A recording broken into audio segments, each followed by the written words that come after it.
What the hell is Econac?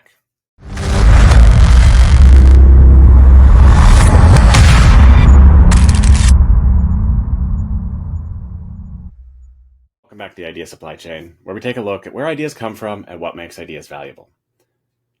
Okay, you've probably never heard of Econac, because I made it up. But what you might have heard of is EAC, effective accelerationism. And maybe you haven't heard of that, but you've heard of its predecessor movement, effective altruism. That was really big around Sam Bankman-Fried and the whole FTX scandal, because he was big into effective altruism. And what effective altruism is basically it says that in order to plan the brightest possible future for humanity, you've got to allocate resources in a way that is most beneficial for future humans, because there's an infinite number of future humans, and basically they outnumber the people here currently on Earth. Wow, Leo, that seems like a pretty shitty thing to worry about when people on Earth currently are really struggling. And yeah, I get it. I agree. And that's a reason that EA has kind of gotten a bad rap. And so they are definitely against things like existential risk and any sort of improvements that might actually help people today. Okay, it's not entirely fair, but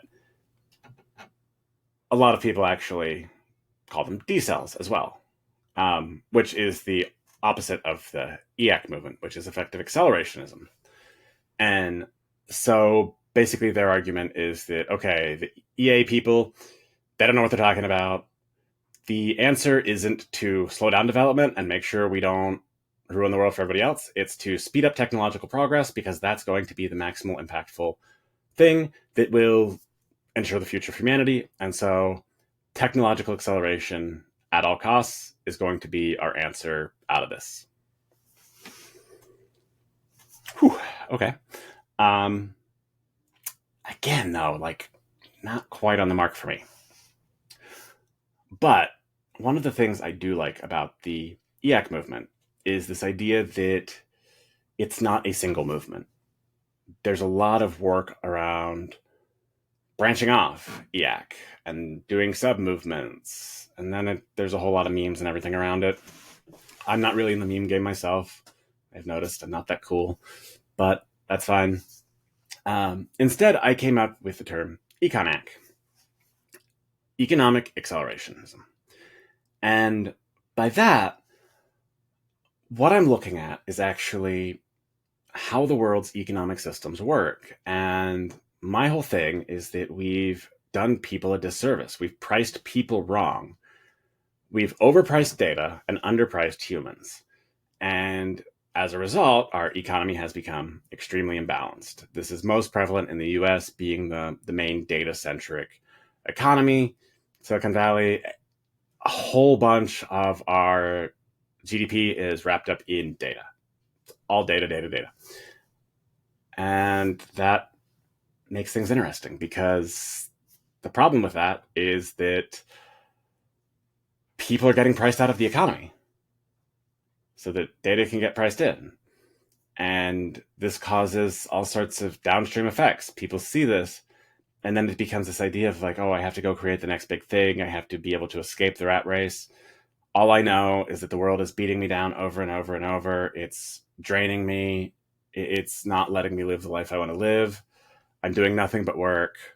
What the fuck is the point of living? And I've seen that. I live in a small town. It's not technologically savvy. People don't have a ton of cash. They make do. My argument is that they should be better off, because they are just as much part of the data-driven economy as the people who create the businesses. And in fact, more so, because they're the ones who are actually generating the data that allow these data-powered businesses to work. But that's not how our economy functions. And so I want to flip the script. And by economic accelerationism, what I'm focusing on is how can we accelerate the wealth growth of the economy at the bottom levels of the economy? How can we take so-called unskilled labor and make it valuable? Well, the answer is we don't actually need to do anything. people generate data by doing stuff. And one of the things you can have people do is work. And if you can provide piecemeal jobs that people can do more of in an hour that would add up to a total value of more than minimum wage, they're going to likely pick that other option, assuming all else is equal. So what can we provide the bottom of the economy that will start creating data flywheels that generate revenue? Well, the obvious answer is social media, except that wealth doesn't go to the people who are generating the data. So I'm building something new. It is a network of sorts, but not necessarily a social network. It's more just a way to start offering tasks in the market. Small things, quickly learnable. It's a way to give people optionality in very, very small chunks. It's very hard to quit your job, go back to school, learn a new skill, and then try to find a job. And it's way too much risk. It doesn't make any damn sense to do that because it's not any sort of guarantee. But if you see a small task, of which there are plenty, and that pay a little bit, you can end up creating a job that fits whatever you want to do. And you can do it piecemeal and slowly move your way up. And so I'm focused on creating the smallest unit of work possible in the digital economy. Because if you do that, the rest can take care of itself. It's just a matter of people being able to see work available that is better than the work that they're currently doing, and then they have that option. Something that has been floating in my head lately: choice is the antidote to power. And what this means is, if somebody has power over you, they only can exercise that power like negatively over and over again if you don't really have an easy choice to go somewhere else. The higher skilled you are, the more effort you've been putting into making the market aware of what your value is, the less power people have over you. If everybody has the choice, they don't need to work for the shitty boss who abuses them. The environment where they're being sexually harassed all the time, nope, they don't need to be there. What we're going to see is, if we can do this, we're going to see the economy start shifting into more human-centric. People are going to have options, and their options may not include you if you're a dick.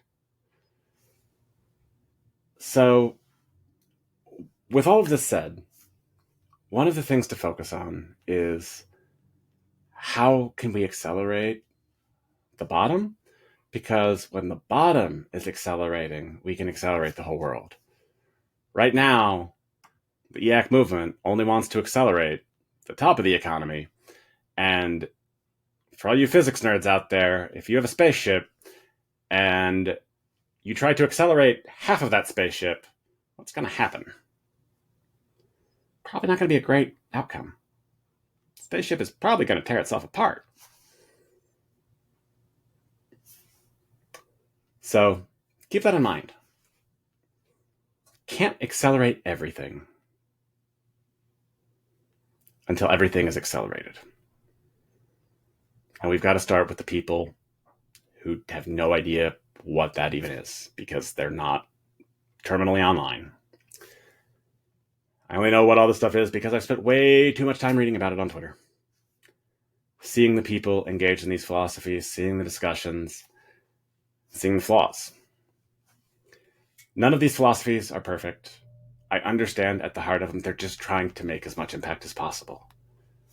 I do believe that the vast majority of people have good in their hearts, and they're trying to figure out how they can do the most possible good for the world. But unfortunately, so much of the world just isn't seen by those in power. And if we can accelerate them in the economy, suddenly they're going to be visible because they're going to have power. And when they have power, the people currently in power have to make changes, or they'll lose power.